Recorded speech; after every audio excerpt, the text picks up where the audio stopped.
ক'ত হেৰাল বিশাল বড়ো। যোৱা ৩০ তাৰিখৰ পৰা বিশালক বিচাৰি হাবাথুৰি খাইছে দুৰ্ভগীয়া মাতৃয়ে। বিশালক বিচাৰি থানাত ভিৰ অসংখ্যজনৰ।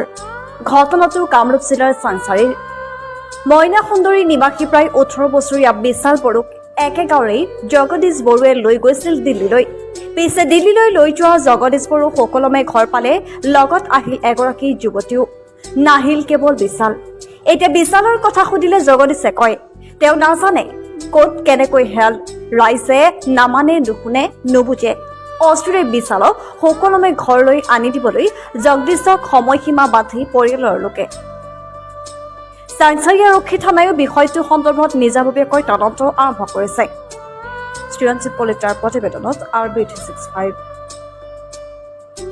নমস্কাৰ, মোৰ নাম শ্ৰী বিকি বড়ো। মই মইনা সুন্দৰী ঘোঁৰাবান্ধাৰ পৰা কৈ আছোঁ যে মোৰ ভাইটি ৩০ তাৰিখে ঘৰৰ পৰা নোহোৱা হৈছে।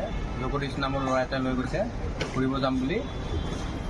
এতিয়া বৰ্তমান ল'ৰাটো বিচাৰি পোৱা নাই, কোনো ক'তো খবৰ পোৱা নাই। এতিয়া ল'ৰাটো আমাক লাগে মুঠতে।